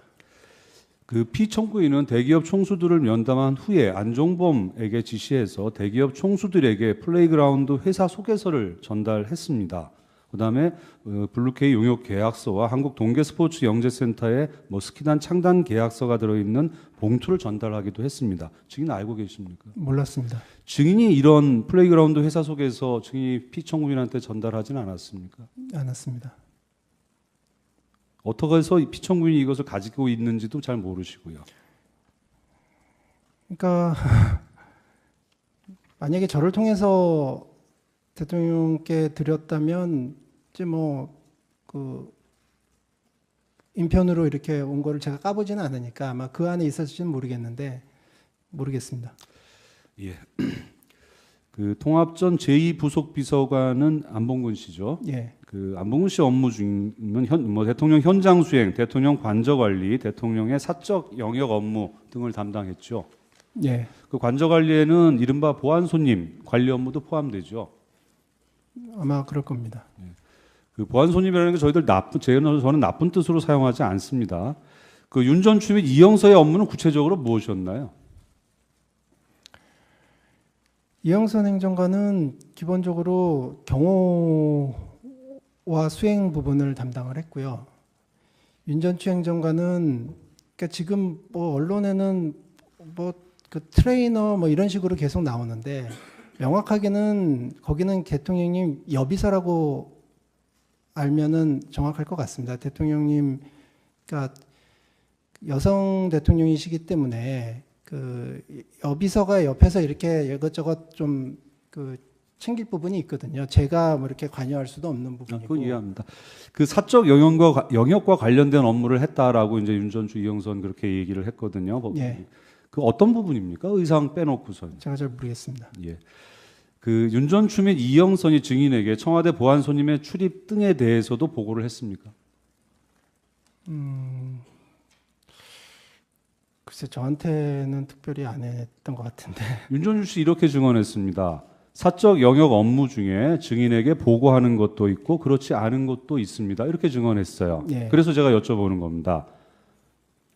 증인이 보고받은 윤 전 추나 이영선으로부터 보고받은 사적 영역의 업무는 무엇이고 그렇지 않은 보고받지 않은 게 뭐냐라고 여쭤보는 겁니다. 그 이제 2013년, 2014년은 기본적으로 제가 관저나 이런 걸 담당하지 않았고요. 2015년 이후에 이제 1, 2부속실이 통합이 돼서 이제 관저 담당 업무도 제가 맡게 됐는데 사실 관저 관련해서 그리고 대통령 이제 개인 프라이빗한 부분과 관련해서는 제가 말씀드리지 않는 게 저는 예의고 도리라고 생각합니다. 예, 나항 생략하겠습니다. 52항입니다. 피청구인은 공식 일정이 없는 경우 청와대 본관 집무실에 가지 않고 관저에 머무는 경우가 종종 있었죠. 예, 가항 생략하겠습니다. 나항은 아까 답을 했습니다. 53항입니다. 그 피청구인이 호출하지 않더라도 관저에 자유롭게 출입할 수 있는 사람은 누굽니까? 가령 증인 이재만 씨, 안봉근 씨는 호출 없이도 관저에 자유롭게 출입할 수가 있었나요? 그러니까 뭐 다른 사람은 모르겠고요. 저나 안봉근 비서관은 뭐 어차피 1, 2부속 비서관이었기 때문에 저희야 자유롭게 갔습니다. 이재만 씨는 아니고요. 그러니까 이재만 비서관 잘 모르겠습니다, 제가. 증인은 대통령 관저가 피청구인의 사적인 공간이기 때문에 관저에서 일어나는 일에 대해서는 가급적 신경 쓰지 않으려고 노력했죠. 예. 대통령 취임 이후에 그 관저에서 공식적인 회의가 개최된 적이 있습니까? 공식적인 회의라는 게 어떤? 가령 이제 뭐 대통령으로서 뭐 국회의원분들이나 뭐 이렇게 불러가지고 이제 뭐 저녁 만찬을 하는 경우는 관저에서 있을 수가 있어요. 거기에 가령 뭐 국무회의가 개최된다거나. 국무회의나 이런 거는 아니라도 그러니까 뭐 국회의원 분들이나 그다음에 수석들, 장관들 뭐 그런 분들 만나시고 식사하시고 뭐 이런 경우들이 있죠. 그러니까 뭐 생신잔치 하실 수도 있고 뭐 네. 무슨 기념일에 같이 하실 수도 있고 뭐 예. 대통령 취임 즈음에 취임 예. 기념 뭐 이렇게 막 저녁을 예, 하실 수는 그렇습니다. 있죠. 예.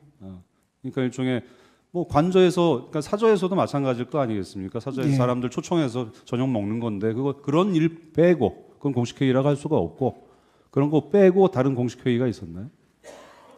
공식 회의를 관저에서 하지는 않죠.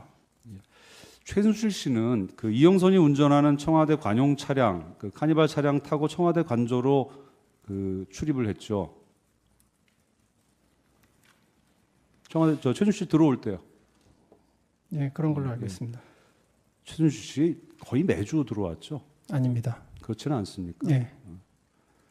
최순실 씨가 청와대 관저를 방문하는 경우 증인에게 보고되죠. 보고될 때 보고될 때도 있고 뭐 그렇습니다. 누가 보고합니까? 보통 이영선 행정관이 58항 생략하겠습니다. 이영선 씨가 증인에게 보고한 이유는 뭡니까? 부속비서관이니까 알고 이건 있어요. 당연히 알아야 될 사안이다. 예. 59항 생략하겠습니다. 60항입니다. 최순실 씨는 청와대 관저에 와서 누구를 만납니까?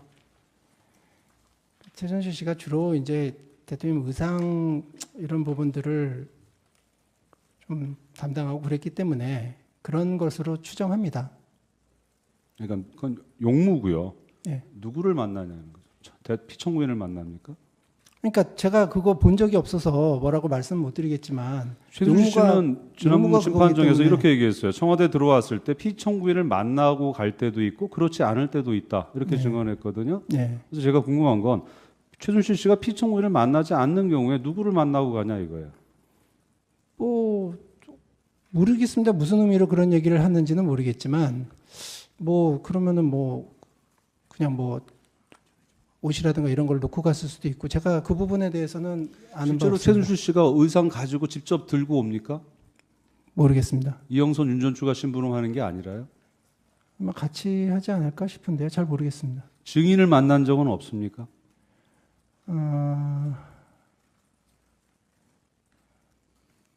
만난 적이 있긴 합니다. 근데 뭐 만나서 회의하고 이런 건 아닙니다. 회의했다고 제가 여쭤보지 않는 네. 겁니다.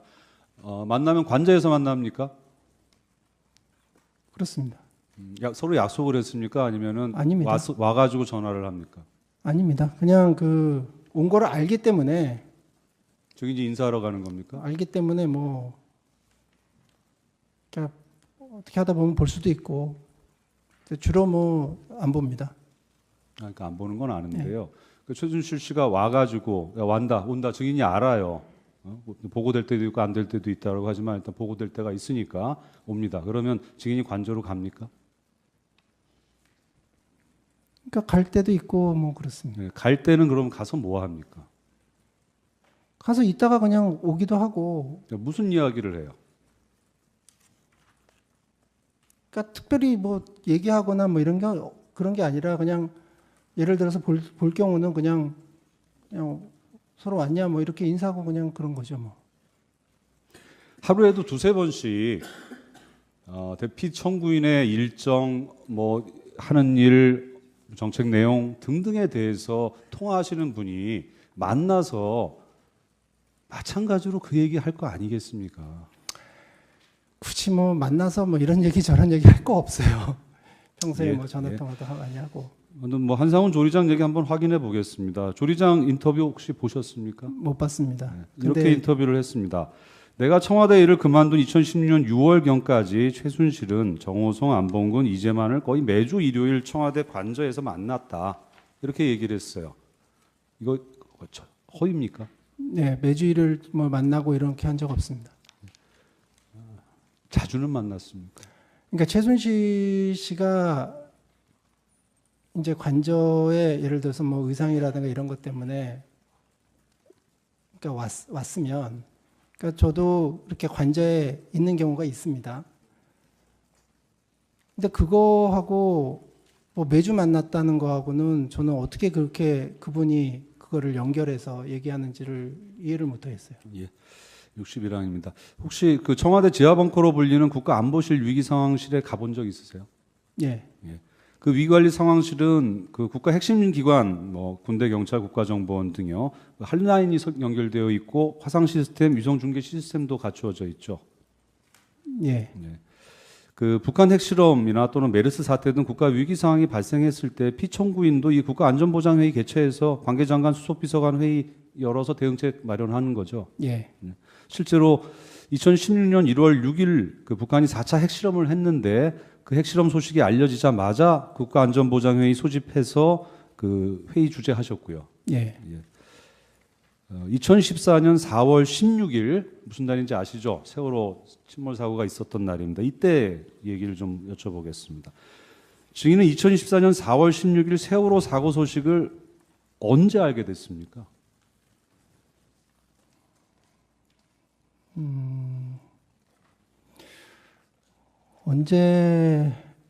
언제 알았는지는 정확하게 모르겠고요.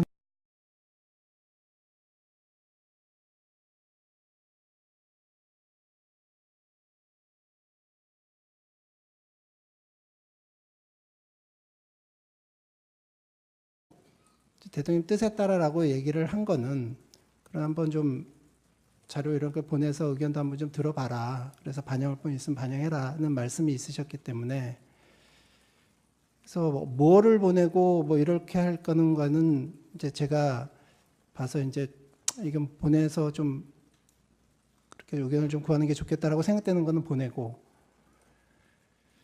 그렇게 이제 보내고 보낸 다음에는 이제 보냈다고 뭐 문자를 보내고 근데 이제 최순실 씨가 본인도 이제 자기 생활이 있기 때문에 바빠서 이제 못 보는 경우도 많이 있고 또 뭐 굉장히 늦게 보는 경우도 있고 그래서 보고도 이제 뭐 보고 그냥 간단하게 전화로 그냥 자기 의견을 이렇게 간단하게 이렇게 얘기하는 경우도 있고 조금 뭐 수정해서 이렇게 보내오는 경우는 제가 봐서 좀 여러 가지로 좀 이렇게 좀 쉽게 잘 고쳤다 이렇게 생각되는 부분은 이제 반영을 하고 또 조금 이건 좀 아니다 싶은 거는 그냥 그냥 킬하고 그렇게 해서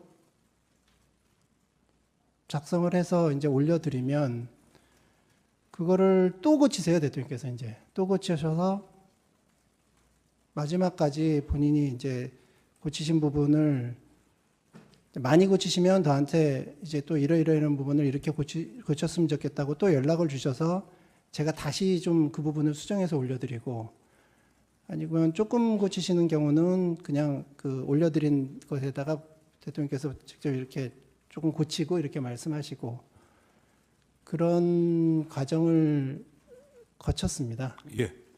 뭐 뒤에 자세히 묻겠습니다. 16항입니다. 증인이 청와대 문건을 취합해서 피청구인에게 보고하는 과정에서 증인에게 해당 문건 수정할 권한이 있었습니까? 그러니까 아까도 말씀드렸지만 대통령께서 참기라는 말씀이 있으셨고 그리고 제가 그 수정을 한다는 것은 어떤 정책적인 이런 내용을 바꾸는 게 아니기 때문에 그런 대통령님의 말씀 어투 그리고 보통 싫어하시는 표현들이 있어요. 뭐랄까 이렇게 좀 그런 것들에 대해서 계속해서 좀 뭐랄까 해당 수석실이나 이런 데서 올라올 때는 계속 이렇게 반복되는 경우들이 있는데 그런 싫어하시는 표현들 그다음에 뭐 좀 좋아하시는 그런 표현들 이런 쪽으로 바꾸는 거기 때문에 그런 거를 통해서 이렇게 하지는 않았습니다. 보안 차원이다 말씀이시죠? 예. 증인은 피청구인과 대면 보고를 한 후에 정화 통화를 하는 경우도 있었죠. 피청구인하고. 대면 보고를 한 후에 그러니까 하는 외에. 예. 그때는 업무용 휴대전화로 했습니까? 주로 이제 업무용도 하고 근데 대통령님과는 따로 이렇게 직접 이렇게 구두로 말씀드리는 경우들도 많이 있고 그리고 대통령과도 이렇게 차명폰으로 이렇게 하는 경우도 있었고 그렇습니다. 피청구인도 차명폰을 갖고 계셨나요? 그렇습니다. 피청구인은 업무용 휴대전화나 그런 차명 휴대폰을 본인이 휴대하십니까? 아니면 수행비서한테 맡기십니까? 그건 잘 모르겠습니다. 윤전추 행정관이 지난번 심판정에 나왔을 때는 청와대 외부 행사에 피청구인이 참석할 때는 휴대전화를 청와대 내에 놓고 나가시면서 수행비서를 통해서 연락하신다 이렇게 말씀을 하셨거든요. 그러니까 대통령님 전화가 꺼져 있는 경우가 많이 있습니다. 왜냐하면 행사라든가 뭐 이렇게 업무 보시거나 이럴 때는 주로 이제 꺼놓고 계시기 때문에 아마 윤전추 행정관이 얘기한 게 아마 그런 취지 아닌가 싶습니다. 최순실 씨 증언에 의하면 최순실 씨는 피청구인의 대통령 취임 이후에는 피청구인과 직접 대화나 전화 통화를 하지 않았고 증인과 주로 연락했다고 하는데 맞습니까? 그러니까 저하고 연락한 거는 제가 잘 알고요. 대통령과 그 두 분 사이에 연락한 건 제가 모릅니다. 혹시 최순실 씨가 이재만 안봉근 씨하고는 연락을 자주 했나요? 그러니까 저하고 통한 거는 제가 잘 알지만 최순실 씨가 다른 사람하고 통한 거는 제가 알 수가 없죠. 예, 가나다 생략하겠습니다. 실사항입니다. 뭐 다 인정을 하셨으니까 굳이 제시는 하지 않겠습니다. 증인은 증인에 대한 형사사건 공소장 별지 그 범죄일람표 3회에 기재된 공무상 비밀이라고 하는 47개 문건을 최순실에게 보내주었죠. 예. 그 증인 외에 최순실 씨에게 청와대 문건을 보내준 사람이 따로 있었습니까? 아마 없었으리라 생각합니다. 증인도 최순실 씨 외에 다른 사람에게 문건을 보내준 적은 없으시죠? 없습니다. 증인은 제가 알기로 큰 틀에서 피청구인의 뜻에 따라 최순실 씨에게 그 범죄일람표 3기재 문건을 보내주었다 이렇게 진술한 것으로 알고 있는데 맞습니까? 그게 참 어제 형사재판에서도 잠깐 말씀을 드렸지만 이게 대통령께서 그 최순실 씨 관련해서는 대선 이제 2012년도부터 최순실 씨의 도움을 받았습니다. 근데 워낙 잘 아시듯이 대선 일 때는 말씀 자료가 워낙 많습니다. 그런데 대통령께서 다른 사람들보다는 말씀 자료 뭐 이런 거에 대해서 굉장히 신경을 쓰십니다. 본인이 하는 한마디 한마디가 다 굉장히 중요성이 있기 때문에 그래서 본인이 직접 펜을 들고 고치세요. 근데 고치다 보면은 사실 엄청 바쁜데 맨날 이렇게 하고 있으면은 좀 되게 피곤도 하고 힘들고 그러기 때문에 이제 저에게 또 많은 말씀도 이런저런 말씀도 하셨고 또 최순실 씨 의견도 들어서 반영하라는 말씀도 있으셨고 그래서 이제 대선 때 이제 그런저런 그 말씀 자료를 하는 데 있어서 같이 뭐 좀 도움도 받고 합심도 하고 이렇게 했습니다. 그리고 대선 이후에 그 초반에는 그 정식 공식 라인에서 보통 각 수석실에서 자료가 올라오면 그것들을 연설기록비서관실에 보내고 연설기록비서관실에서 그거를 취합해서 이렇게 좀 대통령께서 말씀하시기 좋게 좀 말을 다듬어서 이제 대통령께 올려드리는데 처음에는 그대로 올려드렸는데 이제 대통령께서 직접 또 매일매일 수정을 하시니까 많이 힘드시죠. 그래서 저에게 좀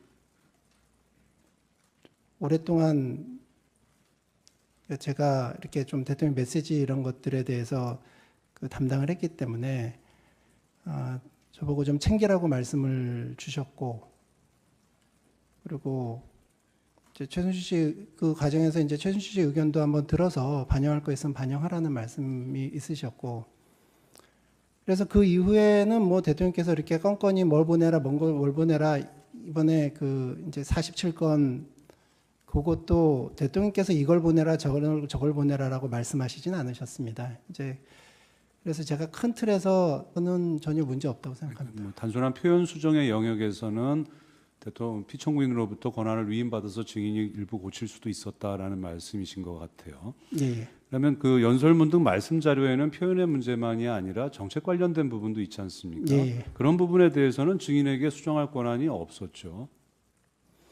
정책적인 부분도 예를 들어서 이제 각 수석실에서 그 자료가 올라오면 그거를 연설기록비서관실에서 수정을 하는데 그 이게 뉘앙스가 좀 이렇게 달라지는 경우들이 있습니다. 그런 거를 대통령께 올려드리면 대통령께서 꼭 그런 부분을 짚으세요. 이거 뭔가 좀 이거 아니지 않냐? 이거 좀 확인해봐라. 그러시면 다시 확인해보면 약간 좀 잘못 고친, 그러니까 크게는 아니더라도 뉘앙스를 잘못 고친 이런 부분들이 있습니다. 그래서 연설기록비서관실에서 수정해온 거를 저는 다시 해당 수석실에서 올라온 거하고 다시 대조해봐요. 그래서 이게 좀 바뀐 부분들이 없는가. 이게 똑같이 바뀐 거더라도 미묘한 뉘앙스 차이라든가 이런 부분을 좀 약간 조금 바꾸는 부분들이 없는가. 그래서 조금 이상한 부분이 있으면 다시 해당 수석에 전화드려서 이게 이런 내용인지 다시 확인해서 다시 원상태로 돌리는 경우들이 많고요. 뭐 특별히 그러니까 문제되는 부분들을 제대로 고치면 고쳤죠. 특별히 문제되게 한 적은 한 번도 없습니다. 예. 그러니까 연설기록 비서관실에서 생산한 연설문 등 말씀 자료나 또는 뭐 국무회의 말씀 자료 등은 그것을 고치기 위해서는 일단 연설기록 비서관 또는 해당 부처 각 수석실 일단에서 그 본래의 의미가 뭔지에 대해서 확인을 하고 그래서 그 확인의 본 뜻을 제대로 살리기 위한 표현 수정 정도는 했다라는 말씀이죠. 예. 그런 정도의 절차는 공식적으로 거쳐야 되는 것이죠. 예. 17항입니다. 증인은 수석비서관회의 국무회의 자료 등을 최순실에게 보내주고 최순실의 의견을 들어서 피청구인에게 보고하기도 했죠. 예. 증인은 2013년 3월 18일부터 2014년 12월 5일까지 그 수석비서관 회의 문건 36건, 국무회의 문건 26건, 뭐 기타 행사 말씀 자료 79건, 합계 170건의 문건을 최순실에게 보내주었다라고 이제 정리를 하셨는데 이 부분은 그 피청구인의 일정, 청와대 공식 일정과 증인과 최순실 씨의 문자 내역을 보고 171건을 증인이 특정을 한 거 기억하십니까? 예. 네. 또 최순실의 그러니까 공식 라인으로 올라오는 청와대 보고 문건에 대해서 피청구인에게 전달 보고하는 것은 증인의 소관 사항이네요. 그렇습니다. 관저에 계시든 아니면 청와대 본관 집무실에 계시든 예, 대부분 제가 합니다. 예, 구항입니다. 증인은 1998년경 피청구인을 보좌하게 되면서 최순실 씨를 알게 되었죠. 예. 증인은 최순실 씨를 선생님이라고 불렀습니까? 이제 대통령님 이제 그 취임하시고 나서 이제 그렇게 불렀습니다. 그 전에는 뭐라고 불렀습니까? 그 전에는 사실 뭐 이렇게 같이 뭘 이렇게 하고 그러지는 않았습니다. 최순실 씨는 증인을 뭐 정과장, 정실장 이렇게 불렀고요. 저한테 실장이라고 부른 적은 한 번도 없습니다. 정과장. 예. 정과장, 피청구인은 대통령은 최순실을 어떻게 불렀습니까? 대통령님께서요. 네. 대통령께서 최순실 씨를 어떻게 불렀는지에 대해서는 제가 그 검찰에서도 답변하지 않았습니다. 그러니까 가령 이제 제가 확인한 바로는 그냥 선생님한테 컨펌 받았냐 이렇게 대화를 한 증인하고 대화를 한 내용이 나오거든요. 대통령께서 저한테 그렇게 말씀하시지는 않았습니다. 제가 그렇게 보고를 드렸죠. 예, 증인이 보고할 때 그렇게 예. 보고했다. 11항입니다. 증인은 청와대에서 근무하면서 최순실 씨하고 전화 통화 문자 자주 주고받았죠. 예. 그 2013년 2월부터 2014년 12월까지 22개월 동안만 하더라도 대략 하루에 뭐 평균 2, 3회 정도의 전화나 문자로 연락을 한 것으로 나타나고 있는데 한 요 정도 수준에서의 연락을 했습니까? 예, 맞을 겁니다. 증인과 최순실은 서로 차명 전화로 연락했죠. 예. 굳이 차명 전화를 사용한 이유가 무엇입니까? 이게 우리 이제 정치의 좀 아픈 부분인데 이제 옛날부터 뭐 이제 어느 정권이라고 얘기 안 해도 이전 정권들부터 쭉 이제 도청, 감청 뭐 이런 논란들이 많이 있지 않았습니까?